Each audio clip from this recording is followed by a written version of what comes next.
Hello friends, welcome back to my channel pregnancy and parenting. आज इस video में हम बात करने वाले हैं सी सेक्शन एक्सपीरियंस के बारे में।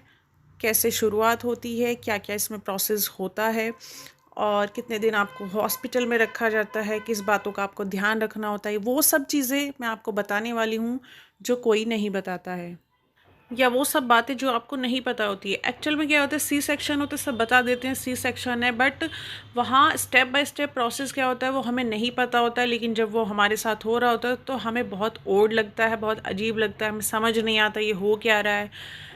तो मैं वो सब बातें आपसे डिस्कस करने वाली हूँ जिससे कि आप मेंटली प्रिपेयर हो सकें अपनी डिलीवरी के लिए, अगर आपका डॉक्टर ने सी सेक्शन रिकमेंड किया है तो। देखिए, अगर अनप्लान्ड सी सेक्शन होता है कि आपको लेबर पेन आए, आप हॉस्पिटल में गए लेकिन वो नहीं हो पा रहा है और फिर सी सेक्शन करना पड़ेगा, तो उसके लिए आपका 8 घंटे से खाना पीना बंद कर दिया जाता है, आपको कुछ नहीं दिया जाता है और आपको एनीमा देकर आपका पेट खाली किया जाता है। एनीमा देने से पेट साफ़ हो जाता है, बिल्कुल खाली कर दिया जाता है पेट को। और अगर आपका प्लान्ड सी सेक्शन है, यानी कि डॉक्टर ने पहले से आपको रिकमेंड कर रखा है, तो मोस्टली डॉक्टर प्रेफर करती हैं कि उसको सुबह के टाइम करती है, यानी कि आपने पूरी रात से कुछ नहीं खाया और सुबह वो सी सेक्शन कर देती हैं, जो कि उनके लिए बहुत ईजी रहता है। तो अगर आपका प्लान सी सेक्शन है तो आपको अपनी सारी ज्वेलरी, धागे, जो भी आपने एसेसरीज अपनी बॉडी पे पहनी हुई हैं, सब आपको घर पे रख के जानी है। सिर्फ आपकी बॉडी पे आपके कपड़े होने चाहिए, बाकी और पैरों में, हाथों में कोई रिंग, कोई ज्वेलरी, कोई एसेसरीज कुछ नहीं होना चाहिए, क्योंकि वो सब चीज़ें आपकी उतरवा देते हैं, पहले ही वो उतरवा के रख देते हैं। पहले आपको प्री ओटी रूम में ले जाया जाता है, जहाँ आपको ऑपरेशन थिएटर में ले जाने के लिए तैयार किया जाता है, यानी कि वो अपने आपको कपड़े देते हैं, उनका गाउन आपको पहनना होता है। अपना आपको बॉडी पे कोई भी कपड़ा नहीं पहनना होता है, बस वो एक गाउन देते हैं, वो आपको डाल लेना होता है।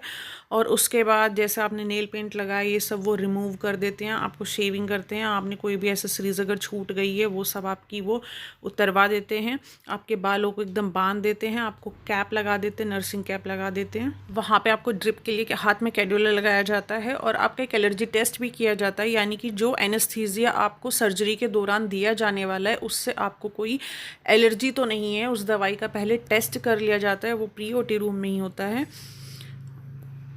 आपका बीपी वगैरह मेज़र किया जाता है, आपका पूरा चेकअप किया जाता है, वहाँ पे पूरी तैयारी हो जाती है। जब आप एकदम तैयार हो जाती हैं सब चीज़ के लिए, तो फिर आपको ओटी रूम में ले जाया जाता है। ओटी रूम यानी कि ऑपरेशन थिएटर में ले जाया जाता है। वहाँ पे एक ऊंची सी टेबल होती है जिसके ऊपर आपको लेटा दिया जाता है और फिर आपको आपकी रीढ़ की हड्डी में एनेस्थीसिया दिया जाता है, जो कि रीढ़ की हड्डी में दिया जाता है, नीचे की तरफ दिया जाता है, फिर आपको लेटा दिया जाता है। वहाँ पे भी कुछ कुछ तैयारियाँ की जाती हैं और एनेस्थीसिया इसलिए दिया जाता है ताकि सर्जरी हो पाए, इजीली हो पाए और आप होश में भी रहें। जनरल एनेस्थीसिया नहीं दिया जाता, उसमें बेहोश हो जाते हैं। ये एनेस्थीसिया दिया जाता है स्पेसिफिक कि नीचे वाला हिस्सा आपका सुन हो जाए, बाकी आप होश में रहते हैं ऑपरेशन थिएटर में। और फिर आपको कुछ भी पता नहीं चलता है, आप होश में रहते हैं लेकिन कोई पता नहीं चलता है, क्योंकि जब सर्जरी की जाती है तो बीच में एक ऐसे पर्दा टाइप लगा दिया जाता है आपके पेट के ऊपर से, ताकि नीचे जो हो रहा है वो आपको नहीं दिखे। और डॉक्टर्स की इतनी टीम रहती है, वहाँ पे 6 7 8 लोग रहते हैं, तो आपको घबराने की ज़रूरत नहीं है। जैसा कि हम टीवी में देखते हैं, एकदम इतना सीरियस दिखाते हैं कि आपको देखने से डर लग जाता है कि पता नहीं कैसा होने वाला है क्या, लेकिन वो वहाँ पे इतने लोग रहते हैं कि आपको बिल्कुल भी डर नहीं लगता है और बहुत इजीली पूरा प्रोसेस ये कंप्लीट हो जाता है। डॉक्टर्स वगैरह आपसे बात करते रहते हैं, आपका दिमाग डाइवर्ट करते रहते हैं, तो आपका ध्यान भी उधर नहीं जाता है और आपको बिल्कुल कुछ भी पता नहीं चलता। तो नर्वस होने की बिल्कुल ज़रूरत नहीं है, क्योंकि नर्वस होने से आपका बीपी फ्लक्चुएट होगा, जो कि ठीक नहीं है। तो आपको एकदम नॉर्मल रहना है। सर्जरी के दौरान ही वो आपको यूरिन पाइप लगा देते हैं, कैथेटर लगा देते हैं, ताकि क्योंकि शुरू में आप यूरिन पास के लिए, स्टूल पास के लिए नहीं जा सकते हैं, इसलिए आपको यूरिन पाइप लगा दिया जाता है। और हो सकता है सर्जरी के कुछ घंटों बाद तक, जब तक एनेस्थीसिया का असर रहता है, तो आपका दिमाग भी एक न्यूट्रल स्टेट में रह सकता है, क्योंकि सब लोगों का स्टेट ऑफ माइंड अलग अलग होता है उस टाइम पे। कुछ लोग नॉर्मल बिहेव करते हैं, कुछ लोग न्यूट्रल रह सकते हैं। तो वो आपका अपना अलग एक्सपीरियंस होता है, वो आप पे डिपेंड करता है। अगर आपका बीपी फ्लक्चुएट हो रहा है, आपको कोई प्रॉब्लम है, कोई कॉम्प्लिकेशंस हैं, या फिर बच्चे को, तो उनको आपको आईसीयू में रखा जा सकता है। बच्चे को कोई प्रॉब्लम है तो उसको एनआईसीयू में रखा जा सकता है। अदरवाइज़ कोई प्रॉब्लम नहीं है तो नॉर्मल रूम में शिफ्ट कर दिया जाता है आफ्टर सर्जरी। सी सेक्शन में आपको 4 से 5 दिन हॉस्पिटल में रखा जा सकता है केयर के लिए। जब आपका एनेस्थीसिया का असर ख़त्म होने लगता है तो आपके जो घाव हैं वहाँ पे चुभन और जैसे चींटियाँ काट रही हैं वैसा आपको अनुभव हो सकता है, वैसे एक्सपीरियंस कर सकते हैं, क्योंकि वो पेन रहता है। और उसके बाद जब भी वो आपको बोले कि आपको पैर को मूव करना है, एक्सरसाइज करनी है, तो आप धीरे धीरे वैसे ही मूवमेंट करें जैसे आपके डॉक्टर इंस्ट्रक्शंस देते हैं, वैसे आपको करना है, क्योंकि ब्लड सर्कुलेशन रुक जाता है, जिसकी वजह से उसको ब्लड फ्लो को वापस वैसे लाने के लिए थोड़ा थोड़ा पैर को मूव करना पड़ता है। जो वो एक्सरसाइज बताते हैं वो सब करनी पड़ती हैं। अगर आप नहीं करेंगे तो आपको पैरों में दर्द बन जाएगा, ब्लड क्लॉट्स बन जाएंगे। तो डॉक्टर की इंस्ट्रक्शंस अच्छे से फॉलो करें। और यही सब देखते हुए डॉक्टर सेकेंड डे से आपको, यानी कि जिस दिन सर्जरी हुई है पूरा दिन वो छोड़ के नेक्स्ट डे से आपको थोड़ा थोड़ा चलने के लिए बोल सकती है, ताकि आपके जो फैमिली मेम्बर्स हैं वो आपको पकड़ सकें और आप थोड़ा हेल्प से 2-4 कदम चल पाएँ। लेकिन अगर आपकी डॉक्टर बोलती है तो आपको वो करना है।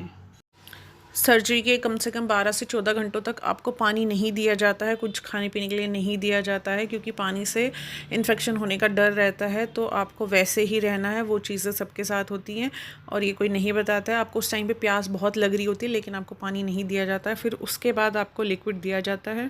बच्चे को ब्रेस्ट फीड सिखाया जाता है, नर्स उसमें हेल्प करती हैं कि कैसे, वो तरीका बताती हैं कैसे बच्चे को ब्रेस्ट फीड करें, क्योंकि शुरू में बच्चा खुद से ब्रेस्ट फीड नहीं कर पाता है।